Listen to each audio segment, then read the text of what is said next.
안녕하세요. 실천하는 북튜버 땡스투유입니다. 성공한 사람들에겐 공통점이 있습니다. 바로 실행력인데요. 자신이 목표한 바를 이루기 위해 구체적인 계획을 세우고 그 즉시 실행에 옮겼다고 합니다. 저는 성공한 사람의 반열에 오르기 위해서 제가 달성하고자 하는 목표를 정했어요. 그리고 이렇게 책 리뷰 영상을 전해드리면서 좋은 습관을 다지는 계기로 삼으려고 합니다. 여러분들은 왜 독서를 하시나요? 왜 북 리뷰를 시청하고 청취하시나요? 모르긴 몰라도 여러분들의 마음속에도 지금보다 나은 나를 만들고 싶다는 꿈이 내재되어 있기 때문이 아닐까요? 책은 우리에게 유익한 정보를 제공해주고 우리는 그 정보를 토대로 성공의 열쇠로 활용하기도 하는데요. 제 영상이 여러분 내면에 잠재되어 있는 꿈을 깨우는 계기가 되었으면 합니다. 지난주 1년에 1,500만원 모으기 마인드맵에 이어서 두 번째 마인드맵을 만들어 봤어요. 두 번째 마인드맵은 바로 간소하게 살기 위한 마인드맵인데요. 치워도 끝없는 이 집안일에서 헤어나오고자 마인드맵까지 만들어 봤습니다. 그랬더니 제 머릿속에 각 방별 남겨야 할 물건이 그려지고 당장 무엇을 해야 할지 적합한 계획이 세워졌습니다. 이번에 가져온 책은 미니멀 라이프에 관한 책입니다. 프랑스 출신 수필가인 도미니크 로로의 심플하게 산다.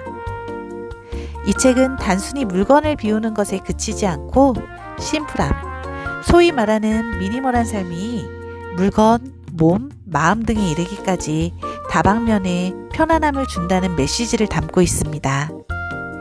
실제로 전 청소가 싫어서 물건을 비웠던 케이스인데요. 집안을 가득 채웠던 물건을 비운 뒤에 허전하기는커녕 되려 마음이 풍요로 가득 참을 느껴봤어요. 비워진 공간에서 오는 그 편안함은 말로 표현하기 어려울 정도로 산뜻하고 개운했습니다. 예전에는 선반 위에 물건을 진열해야 예쁜 것 같고 채워지는 느낌이 들었는데 물건을 간소화하면서 빈 공간이 주는 여백의 편안함에 점점 매료되고 있습니다. 이 책이 더 좋은 이유는 저처럼 물건 비우기를 통해서 느끼는 편안함 뿐만 아니라 삶 전반에 걸친 이를테면 돈, 시간, 건강, 우리가 잘 알면서도 놓치고 있는 일상에 대한 성찰과 함께 어떻게 하면 내 삶이 평안을 찾을지 그 방법을 제시하고 있기 때문입니다. 그중 제가 가장 공감한 부분이 시간에 관한 이야기인데요. 심플하게 산다에서 전하는 시간은 어떤 것인지 읽어볼게요. 시간, 진짜로 소유할 수 있는 것. 우리가 진정으로 소유할 수 있는 단 한 가지는 하루하루의 시간이다. 우리 인생은 어제도 내일도 아닌 바로 오늘이다. 시간은 신성한 선물이다. 현재라는 시간을 누리지 못하는 사람은 미래의 시간도 누리지 못한다. 하지만 시간을 그저 가지고 있기만 해서는 안 된다. 중요한 것은 시간의 질이다. 지금 하고 있는 모든 것이 미래를 위한 준비가 된다는 점을 잊지 말자. 모든 건 차곡차곡 쌓이는 법이다. 시간을 잘 보내는 법. 시간을 낭비했다. 시간을 잃었다. 시간이 충분하지 않다. 이렇게 우리는 시간을 두고 불평할 때가 많다. 하지만 혼자서 기차를 2-3시간씩 기다려야 할 때도 불평 없이 시간을 잘 보낼 줄 알아야 한다. 매 순간을 가장 효과적으로 보내는 방법 가운데 하나는 자기 앞에 주어진 일을 하는 것이다. 가능한 한 모든 일을 자기 힘으로 하자. 자주 우울하거나 서글픈 사람은 할 일이 없기 때문에 그런 것이다. 매일 아침 하루의 시작을 감사하게 생각하자. 그 하루가 좋은 날인지 아닌지는 별로 중요하지 않다. 중요한 것은 당신이 그 하루로 무엇을 하느냐는 것이다. 우리는 과거를 후회하거나 현재 속에 경직되어 있거나 미래를 걱정하는데 너무 많은 시간을 보낸다. 이렇게 시간을 허비하지 않기 위해서는 무엇보다 먼저 시간을 어떤 식으로 보내고 있고 시간에 대해 어떻게 생각하고 있는지 정확히 알아야 한다. 이것이 시간을 잘 보내기 위한 첫걸음이다. 시간 법칙 1. 현재에 집중하기. 두려워해야 하는 것은 미래가 아니라 현재 우리가 놓치고 있는 순간이다. 현재의 순간을 놓치지 않으려면 집중하는 능력을 키우고 잡념은 모두 밀어내야 한다. 더불어 정신이 맑아야 한다. 정신이 맑으면 창의력과 결단력, 지성, 지혜가 충만해진다. 충만한 삶은 완전히 깨어있어 자유롭고 통찰력 있는 정신을 전제로 한다. 지금 하고 있는 것만 중요하게 여기자. 지금과 여기에 집중하면서 천천히 행동하자. 그래야만 순간의 질이 높아진다. 순간의 질을 바꿀 수 있는 능력은 아주 귀중한 재능 가운데 하나다. 우리 세포 하나하나가 다른 모든 세포와 연결되어 있는 것과 마찬가지로 짧은 한순간이 다른 모든 순간에 영향을 미친다. 선사당에서는 한 가지를 하더라도 제대로 하는 것을 중요하게 여긴다. 음악을 듣든 책을 읽든 풍경을 감상하든 오로지 자신이 하고 있는 것에 집중해야 한다는 것이다. 하지만 사람들은 대개 자신이 실제로 하고 있는 것보다는 해야 할 것에 대한 생각에 더 많이 사로잡혀 지낸다. 현재의 순간에 집중해서 살아야 피로하지 않다. 집중할 게 없는 사람은 우울해지기 쉽다. 현재에 집중해서 살자. 이는 의문을 제기할 것 없이 지켜야 하는 원칙이다. 시간 법칙 2. 만일을 대비하기. 병에 걸려서 언제 병원에 실려갈지 모를 상황에 있었던 어느 여성에 대한 이야기를 들은 적이 있다. 이 여성은 20년 동안 매일 저녁 입원 준비를 했다고 한다. 다음날 먹을 음식을 준비해 놓고 옷가지를 챙겨두고 청소를 하고 작은 여행 가방을 꾸려 현관에 갖다 놓은 뒤에야 잠자리에 든 것이다. 그녀는 자기가 입원하더라도 가족에게 아무런 폐를 끼치지 않기를 원했고 그렇게 자신에게 주어진 운명을 최대한 침착하게 받아들이는 삶을 살았다.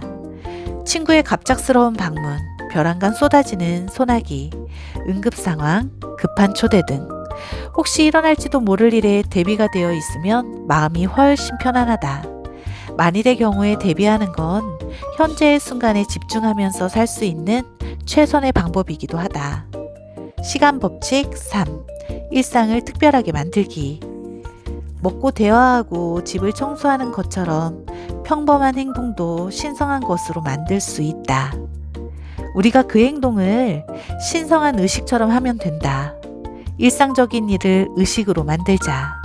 아침에 마시는 커피의 첫 모금, 화장을 하는 시간, 오후에 윈도우 쇼핑, 오랫동안 갖고 싶었던 물건을 사는 순간, 사랑하는 사람이 계단을 올라오는 소리, 비 오는 월요일의 몽상, 팝콘 한 통을 들고 비디오를 보는 저녁, 새로운 결정을 내려야 하는 월요일 아침 등등. 당신의 삶에는 어떤 의식이 있는가? 그 의식은 당신에게 어떤 의미가 있는가? 몽테뉴는 현재의 순간에 충실한 삶에는 의식이 많다고 말했다. 의식은 일상생활의 압박과 요구에 구속되어 살아가는 우리에게 위안을 준다. 삶이란 결국 인식의 문제다. 평범한 일상생활의 의식을 통해 특별한 것으로 만드는 것은 오로지 우리 자신에게 달려있다. 인생을 잘 사는 것은 일종의 습관이며 의식은 잘 사는 습관을 기르도록 도와준다.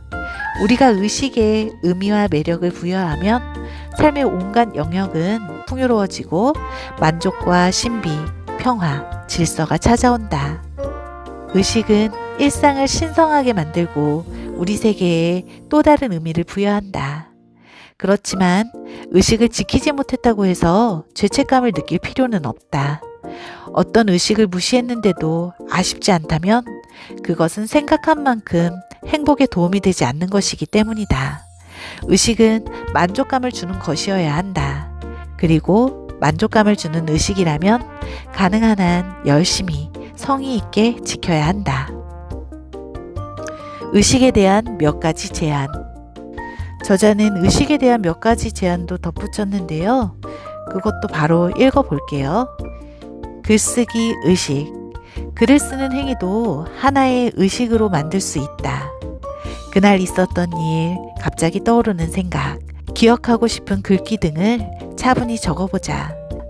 이때는 장소의 분위기, 종이와 펜의 질, 노트의 형태와 크기, 의자의 안락함, 책상과 조명 등이 중요하다. 다이어리 의식. 꼭 필요하면서 실용적인 물건은 낱장을 쉽게 끼웠다 뺄 수 있는 다이어리다. 이것만 있으면 메모나 청구서, 영수증, 요리 레시피 등이 이곳저곳을 돌아다닐 일이 없다. 따라서 삶의 세세한 부분들을 체계적이고 유연하게 정리할 수 있다. 다이어리는 지나치게 크지도 작지도 않아서 눈에 잘 띄고 가방에 넣어 다니기도 좋아야 한다. 장보기 의식. 장을 볼 때는 제일 좋은 것을 찾는 수집가가 된 것처럼 물건을 고르자. 보기에 좋고 쓰기에도 좋은 장바구니, 예산에 맞게 돈을 넣은 지갑, 필요한 것을 적은 목록을 가지고 다니면서 제일 좋은 것만 당신의 것으로 만들자. 싱싱한 채소, 맛있는 과일, 정직한 상인을 찾아내는 일에는 시간과 참을성이 필요하다. 목욕 의식. 세안과 머리 감기, 목욕을 위한 제품은 꼭 필요한 만큼만 과추되 품질이 좋은 것을 고르자. 목욕하는 시간을 의식으로 만들려면 필요한 모든 것이 물에 들어가기 전에 준비되어 있어야 한다. 목욕 후에는 욕실을 깨끗이 정리하고 나오는 것도 중요하다.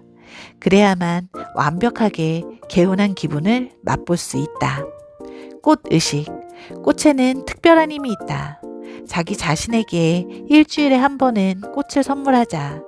침대 머리맡에 장미꽃 한 송이만 놓아도, 욕실에 안개꽃 한 묶음만 놓아도 집과 당신의 마음은 한결 밝아질 것이다. 꽃은 생기를 가져다 준다. 신선한 공기와 과일이 그렇듯 꽃은 안락한 생활에 꼭 필요한 요소다. 네, 지금까지 도미니크 로로의 심플하게 산다 내용을 살펴봤는데요. 우리가 진정으로 소유할 수 있는 단 한 가지는 하루하루의 시간이다. 참 마음에 와닿는 것 같습니다. 항상 시간이 없다고 툴툴대기보다는 제가 소유한 지금 이 시간을 의미 있게 보내야겠다는 생각이 들었습니다. 책을 읽고 나서 저는 여느 때처럼 바로 실천할 수 있는 게 있을까 생각해 봤어요. 도미니크 로로가 제안한 일상을 특별하게 만드는 의식 중에 목욕 의식과 꽃 의식은 일정 부분 제가 비슷하게 실천하고 있는 것들이었어요. 목욕 후 욕실을 깨끗이 정리하고 나오면 욕실을 들어갈 때마다 상쾌한 기분을 느낄 수 있습니다. 반대로 욕실의 특성상 깨끗이 유지하지 않으면 쾌쾌한 냄새도 나고 찝찝함을 견뎌야 합니다. 그래서 전 목욕 후에 항상 청소하는데요. 다른 제품은 번거로워서 사용하지 않고 샴푸나 워시 등을 솔에 묻혀 그때그때 청소합니다. 제일 먼저 전체적으로 물을 한번 뿌리고 바닥에 있을 머리카락을 걷어냅니다. 그런 다음 솔로 군데군데 닦아줍니다. 그리고 물로 마무리하고 가벼운 수건 등으로 물기를 어느 정도 제거합니다. 이게 제 욕실 청소 방법인데 참 쉽죠? 전 꽃 대신 식물을 두고 있어요. 거실에도, 방에도, 주방에도, 그리고 욕실에도요. 특히 이 스킨답소스는 실내에서 키우기 쉬운 식물인데요. 이렇게 투명한 용기에 물꽂이한 식물을 담아서 군데군데 소외되기 쉬운 장소에 두면 그 장소가 특별해지는 것 같습니다. 심플하게 산다 내용 중엔 가벼워지기란 부제로 우리 몸에 대해 얘기하고 있어요. 살을 빼는 보편적인 방법이 있다면 그것은 바로 부정적인 생각을 없애는 것이랍니다. 그리고 마법의 식초라고 해서 매일 아침 꿀 1티스푼과 식초 1스푼을 타서 마시면 여분의 단백질을 제거하고 관절에 쌓인 독소를 분해하고 인체에 칼륨을 공급해 준다고 합니다. 전 우연한 기회에 집에 홍초가 있게 됐는데 냉장고에 방치됐던 그 홍초를 이참에 마셔봅니다. 매일 아침 꾸준히 챙겨 먹어봐야겠어요. 여러분도 각자에 맞는 좋은 습관을 하나씩 만들어 보세요. 이 작은 습관들이 모여 우리의 미래를 멋지게 바꿔놓으리라 전 그렇게 믿습니다. 작은 습관이 멋진 오늘이 되는 그날까지 우리 파이팅해요. 다음 영상이 궁금하신 분들은 구독과 좋아요 꼭 눌러주세요.